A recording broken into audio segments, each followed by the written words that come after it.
안녕하세요. 안녕하세요.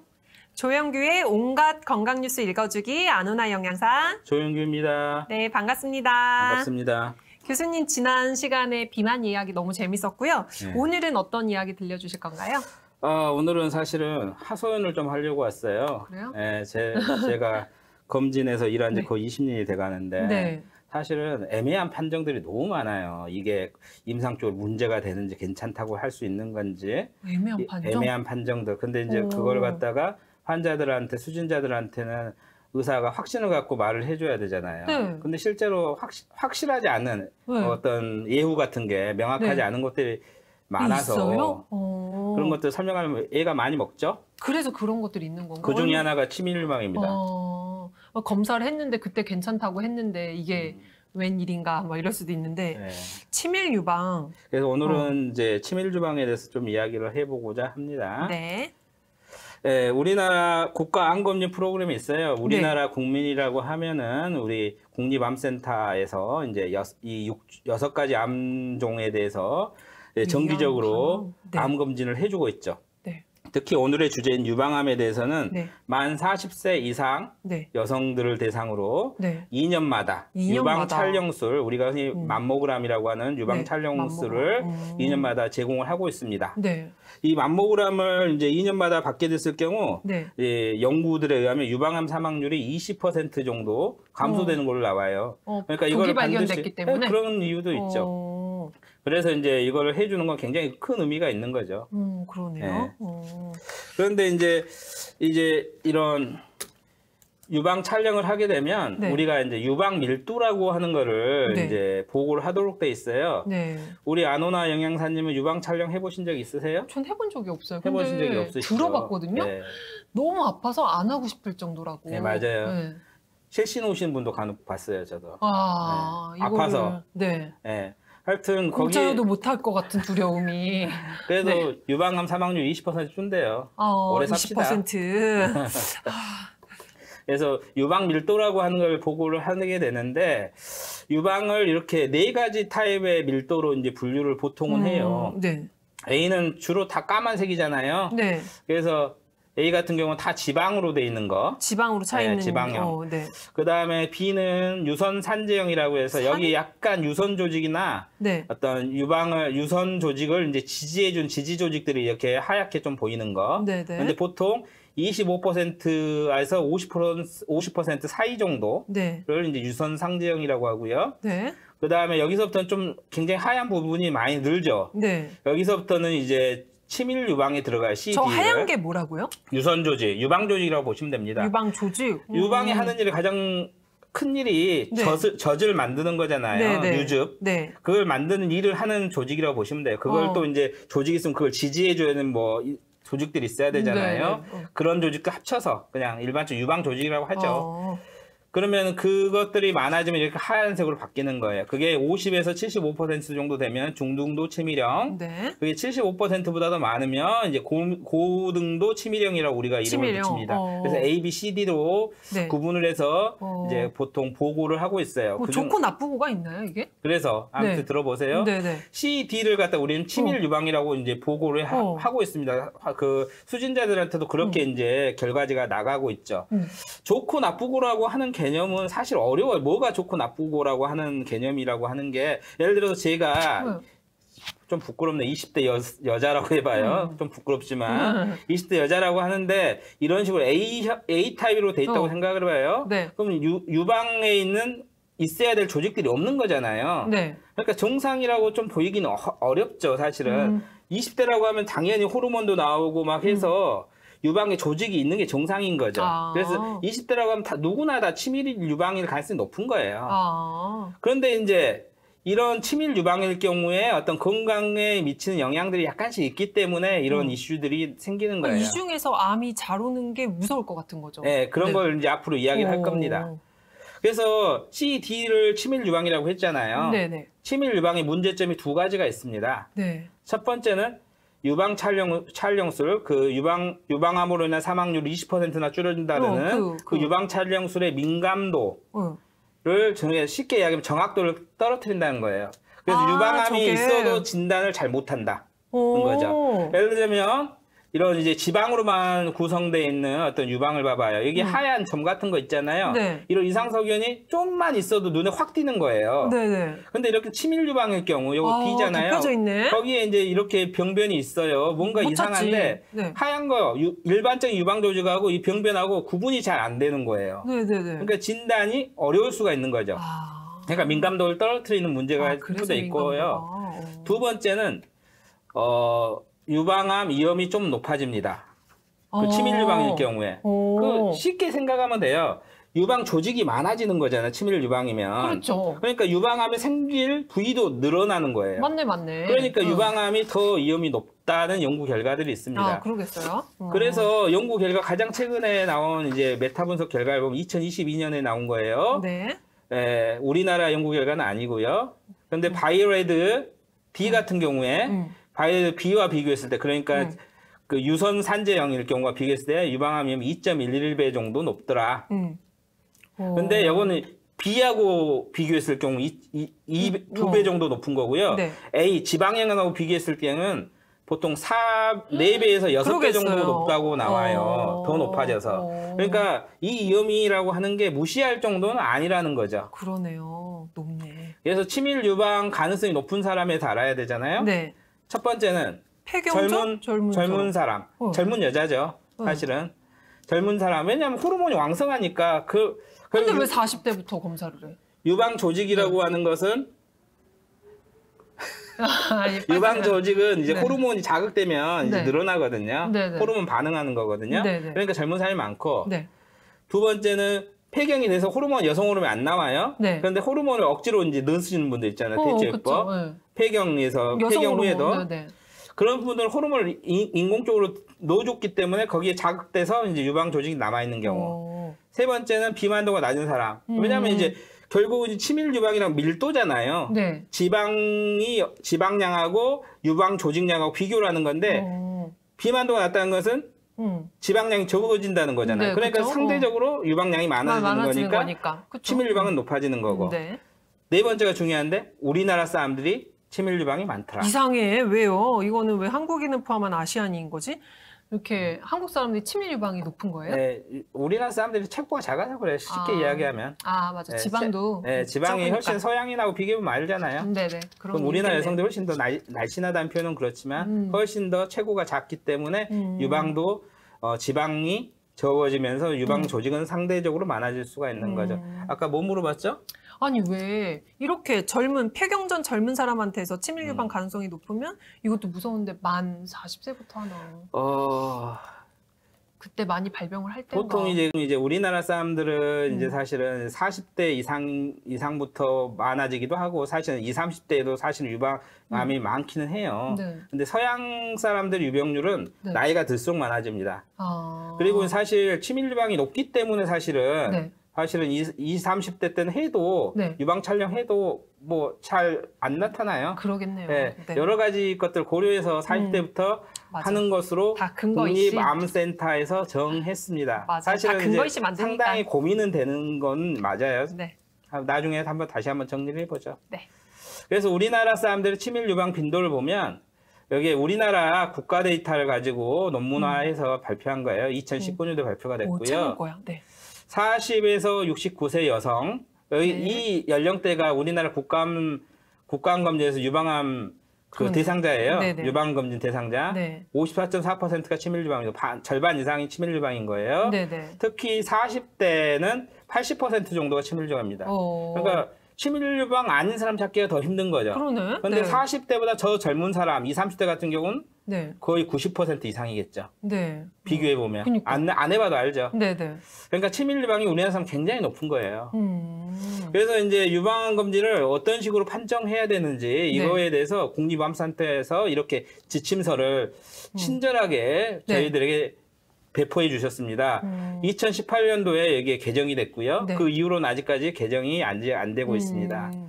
그래서 이제 이 검진 질지침에 나와 있는 결과 기록지를 보면 뭐라고 써 있는 거지? 여기 굉장히 복잡한데 여기 네. 여기 빨갛게 보시면 네. 유방 밀도에 유방 실제 분포량 네. A, B, C, D를 체크하라고 돼 있는 거예요. 그러니까 그 방금 말했던 바이레드에 의한 유방 밀도 체크해서 보내라. 그러니까 이게 중요하다는 거예요. 그걸 가지고 이제 판정을 해라는 거죠. 이상 소견 없음부터 해서 네네. 양성질환, 유방 의심, 뭐예요? 판정 유보까지 체크를 해서 이제 판정을 하라는 건데 치밀 유방일 경우에는 뭐에 해당할 것 같아요? 네 가지 중에 아리까리하죠. 판정 유보도 아니고 눈이 이상 나쁜 소견 거예요? 없음. 네. 치밀 유방이면서 이상 소견 다른 이상이 없으면 네. 이상 소견 없음으로 판정하라고 돼 있습니다. 기준에 네, 지침서에. 네. 그러면서 이제 치밀 유방 이상 소견 없음으로 판정을 해야 되면서 이제 판정문에는 이렇게 쓰라는 거예요. 네. 특별한 이상은 발견되지 않았고 네. 그렇기 때문에 2년마다 이제 정기 검진을 받으면 되는데 네. 여기다 이제 사족을 좀 붙여놨죠. 네. 치밀 유방일 경우에는 병변의 발견이 어려울 수 있다. 정확도가 떨어질 수 있기 저렇게 때문에 멘트가 나가는 거예요? 네, 실제로 이런 문구를 넣도록 돼 있어요. 그래서 임상 증상이 있으면은 네. 의료기관을 방문해서 추가 검사 여부에 대한 진료 상담을 받으라고 나가고 있습니다. 판정 유보 없이 그냥 딱 그래서 그렇게 이제 되겠다. 그 지침서에 네. 그 치밀 유방 판정이 왜 그렇게 나가는지는 설명문이 몇 개 있어서 그걸 갖다가 혹시 제가 잘못 옮길 수도 있어서 그 문구를 그대로 옮겨왔습니다. 한번 봐보세요. 왜 그렇게 판정을 하는지. 네. 첫 번째예요. 우리나라 여성은 서양에 비해서 뭐가 많아요? 치밀 유방이 많으므로. 네. 그렇기 때문에 치밀 유방이더라도 이상 소견 없음으로 체크해야 된다. 이해되세요? 네. 여기 저는 사실 이해는 잘 안 돼요. 이해는 되는데 근데 불안해. 봐봐요. 네. 치밀 유방이 아무래도 이제 암 위험도 높고 진단 네. 정확도도 떨어지잖아요. 네. 그러니까 치밀 유방이 많으면 네. 우리나라 여성에서는 네. 어떤 유방암 등 이런 주의해야 될 질환에 대해서 더 경각심을 봐야 된다. 네. 이렇게 쓸 수도 있잖아요. 그러니까 바뀌어야 돼. 이상 소견 없음 말고 새로운 여기 이상 소견 없음, 양성 질환, 유방암 의심, 판정 유보 이 네 가지 중에서 찍어야 되잖아요. 하나를 더 만들어야 돼. 네. 네. 아주 좋은 의견이십니다. 네. 하여튼 그렇기 때문에 경각심을 가지라고 할 수도 있지만 많기 때문에 이상 소견 없음을 해야 된다. 네. 사실은 이상해. 뭔가가 잘 마음에 와닿지는 않습니다. 그 다음 네. 문구 좀 봐볼게요. 네. 유방 촬영 검사는 확진을 위한 검사가 아니고 유방 가능성에 대한 선별 검사이기 때문에 이상 소견이 없다는 것이 완전히 정상이라는 뜻은 아니다. 이상 소견이 없다고 한다는 것이 정상이라고 판정하는 것은 아니다. 이 말 이해되세요? 이 말 이거 하려다가 더 풀었었다가 괜히 더 힘들어졌어. 그러니까 이 말에 치밀 유방 하나 이거. 네. 더 이해가 안 되는데 꼭 어떤 느낌이냐면 네. 그 클릭비에 김상혁 있잖아요. 네. 술은 마셨지만 음주운전은 아니다. 이렇게 그런 느낌이에요. 이상 소견은 없지만 네. 이게 정상은 아니다. 검사는 했지만 검사는 안 한 거야. 뭐 약간 그런 느낌이어서 네. 뭔가 말이 네. 꼬여 있고 뭔가 구차스러운 느낌. 이래서 교수님이 이거 검사하고 나서 진단 내려주기가 힘들다고 하셨구나. 그러니까 약간 얘가 좀 타죠. 네, 네. 그래서 결론은 아까 똑같은 이야기입니다. 가족력 등 위험 요인이 있거나 증상이 있으면 추가적인 초음파 검사의 득과실에 대해서 전문의 상담이 필요하다. 이렇게 멘트를 마무리하고 있어요. 그런데 앞에 말들이 참 뭔가 구차스러운 변명 같은 느낌. 네. 예. 이런 치밀 유방 가지신 분들은 좀 정기 검진을 좀 촘촘히 한다든지. 뭐 그런 게 좀 네. 필요하죠. 하여튼 뭔가 이 지침서 쓰신 분들도 네. 참 마음이 좀 답답했을 것 같은 무거웠을 느낌이에요. 것 같아요. 최선이었을 것 예. 같기도 하고 이게. 하여튼 여러 가지 그분들도 제한점들이 있기 때문에 네. 하여튼 그렇지만 실제 실물을 보는 입장에서 보면 그렇습니다. 맞아. 놓쳐진 부분들이 보입니다. 그래도 애먹죠. 네. 그래서 이런 이제 백그라운드를 가지고 이 기사가 나온 거예요. 유방 밀도 감소 속도가 유방 발병에 영향을 미친다. 이런 기사가 나왔는데 코미디닷컴의 한건필 기자님께서 쓰셨죠. 네. 예. 코미디닷컴이라고 하는 게 정말 난 코미디인 줄 알았어 옛날에. 개그 네. 콘서트 같은 코미디라고 생각하시면 안 되고 코리안 메디컬 이런 건가 봐요. 코리안 메디슨 뭐 이런 거예요. 그래서 봐요. 코미디닷컴이니까 오해는 마시기 바라고요. 네, 네. 이 기사를 다 읽어드릴 수는 없으니까 네. 뭐 정리를 해보면 사전 지식으로는 우리가 이미 알고 있잖아요. 유방 밀도가 높으면 유방암 위험이 높더라. 이건 우리가 이미 검토한 거고. 네. 이 기사에서 추가로 하는 건 뭐냐면 네. 유방 그 나이가 들고 여성 호르몬이 안 나오게 되면 폐경이 돼서 유방 밀도가 감소되게 돼 있거든요. 나이가 네. 들면. 네. 그런데 이제 어떤 사람 같은 경우에 유방 밀도 감소가 돼야 되는데 감소 속도가 느려졌을 경우에 그랬을 경우에도 유방암 위험이 높더라는 거예요. 추가적인 정보는 이겁니다. 네. 그래서 그것을 이제 인용한 기사 논문은 이거예요. 그 미국 세인트루이스에서 이제 연구가 됐던 거예요. 세인트루이스 아세요? 들어본 것도 같고. 들어는 봤지만 저도 네. 가보진 않습니다. 여기 세인트루이스 카디널스라고 하는 야구팀이 있어요. 김광현 선수가 미국에 있을 때 잠시 머물렀던 곳입니다. 세인트루이스 카디널스. 예, 알고 계세요? 네. 거기서 연구가 진행됐고요. 그리고 이제 여기서 보시면 이 대상자들의 평균 연령이 50대 중반이죠. 연구 시작 때. 그리고 한 70% 이상 폐경이 돼 있는 걸로 돼 있어요. 네. 그러니까 어떤 폐경이 된 어떤 중년 이후의 여성들이 대상자예요. 그래서 이 그래프를 마지막으로 보시면 되겠습니다. 대조군 유방하고 암이 발생한 유방하고의 이 기울기를 보시면 돼요. 네, 기울기가 더 기울기가 심하네, 저쪽이. 암 발생하는 사람들이 훨씬 더 기울기가 작죠. 네, 완만하고. 완만하게 떨어지잖아요. 그러니까 네. 유방 밀도가 완만하게 떨어지는 거예요. 대조군이 네. 떨어지는 속도가 훨씬 더 느리게 떨어지는 거죠. 네. 그래서 이 논문을 보고 우리나라 실정에서 비교해서 맞춰본다면 나이가 교훈이 이거예요. 나이가 들고 폐경이 되어서도 계속해서 치밀 유방으로 남아있을 경우에 유방암 위험이 높을 수도 있겠다. 이 정도의 교훈을 얻을 수 있는 게 아닌가 싶습니다. 네. 그래서 네. 내용들을 좀 정리를 해볼게요. 네. 지금까지 치밀 유방에서 많은 이야기를 했잖아요. 네네. 내용을 정리를 해보면 치밀 유방은 질병은 아니에요. 질병은 정상적인 아니다. 거예요. 정상적인 거. 젊은 사람이 치밀 유방인 것은 정상이에요. 호르몬이 나와 있다는 흔적이니까. 네.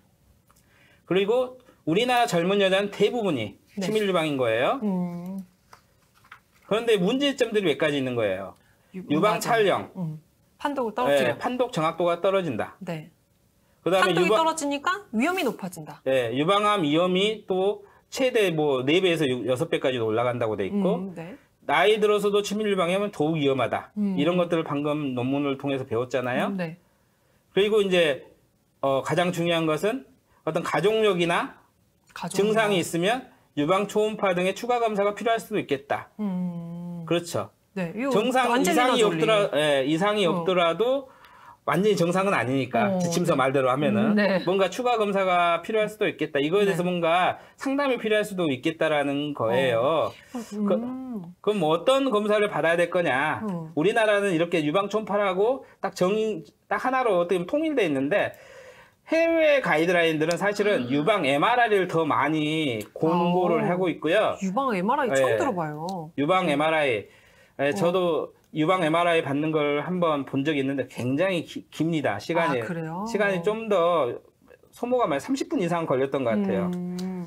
그래서 유방 초음파 같은 경우는 유방 맘모그램, 네. 유방 촬영에 추가로 찍었을 경우에 유방암 발견율이 1000명 찍었으면 2.3명 정도, 이 2명에서 3명 정도가 더 추가로 발견이 되는 걸로 돼 있어요. 유방 MRI는 16점. 그런데 유방 MRI 같은 경우는 16.5명이 추가로 발병돼요. 정말 정확도는 엄청난 거죠. 대부분이 조기암으로 발견되고, 네. 그리고 중간암이라고 하는 것은 그 선별검사 사이에 발견되는 거예요. 네. 그런 것들은 떨어지고. 그러니까 정말 엄청난 검사였던 건데. 많이 비싸나? 네, 비싸기도. 비싸고 사실은 조영제를 써야 돼요. 그렇게 하려고. 아이고, 그럼 안 할 것 같은데, 조영제 부작용도 고려해야 되고 네. 또 유방 MRI라고 하는 기계를 네. 이제 갖고 있는 의료기관이 많지 않잖아요. 네. 선별검사라고 하는 것은 좀 이제 여러 사람이 해야 되는 거잖아요. 여러 사람이 해야 선별검사지. 아픈 사람 한 사람만 하면 선별검사가 아니잖아요. 그쵸. 그러니까 접근성이 반드시 필요한데 접근성이 떨어지는 거예요. 유방 MRI 같은 경우는. 네네. 여러 가지 문제점들이 있고 우리나라에 선호하는 유방 초음파 같은 경우는 유방암 발견율은 이제 유방 촬영보다는 이렇게 좀 좋아지지만 이것도 나름대로의 어떤 문제점들. 이제 검사가 정확해진 만큼 위 양성률이나 네. 뭐 조직 검사를 해야 되는 경우도 많이 늘고 의료 비용도 늘고 또 검사 시간도 늘고 또 그다음에 재현율이라고 하는 건 뭐냐면 유방 초음파한 사람마다 다른 결과를 낼 수 있다는 거예요. 유방 지금, MRI는 기계가 찍는 거지만 유방 초음파라는 영상의학과 의사가 다른 사람이 하면 네. 그 사람의 숙련도에 따라 다른 결과가 나올 수도 있다는 거예요. 네. 그래서 유방 초음파는 정말 숙련된 사람이 하는 거예요. 정말 스페셜한 중에 스페셜한 파트라고 할 수 있는 거죠. 그래서 여러 가지 문제점들이 있지만 우리나라에서는 유방 MRI를 공고하지는 않고 있고요. 유방 초음파는 많은 이제 검진센터나 클리닉에서 하고 있습니다. 선생님, 그럼 제가 이제 들어보니까 치밀 유방이 있고 일단 가족력이 있으면 초음파를 좀 해보는 게 좋겠다라는 생각이 드는데 이건 주기를 어느 정도로 해서 검사를 맡으면 좋을까요? 네, 그 가족력이 이제 어느 정도에 따라서 다른데 뭐 예를 들면 부모님, 어머님이 유방암이었다. 그럼 매해 하셔도 될 것 같아요. 저는. 그렇군요. 그래서 치밀 유방 제가 이제 검진 의사로 상담을 해준다고 생각을 해봐요. 치밀 유방 환자가 앞에 있어요. 괜찮다고 해도 되나 제 고민입니다. 안 돼. 근데 하라고 돼 있었고 권고사항에는. 그래서 유방암 위험이 높다는 괜찮다고 해도 되나 싶고요. 고민되네요. 그다음에 유방 초음파 검사 받으라고 해야 되나? 근데 이제 또 제가 뭔가 어떤 치밀 유방이 위험하다, 유방암 위험이 높다, 막 이런 얘기를 하면 그 수진자의 눈빛이 달라지는 걸 간혹 느낄 때가 이 사람 또 필요 없는 검사를 공고하려고 또 이러진 않나, 유도하려고 이러진 않나 이런 계시는군요. 이런 눈빛으로 저를 쳐다보는 경우를 간혹 봐서 말하는 게 귀찮아요. 그럴 때는 참 내가 이렇게까지 해야 되나. 그다음에 세 번째가 이제 원칙대로 하는 거죠.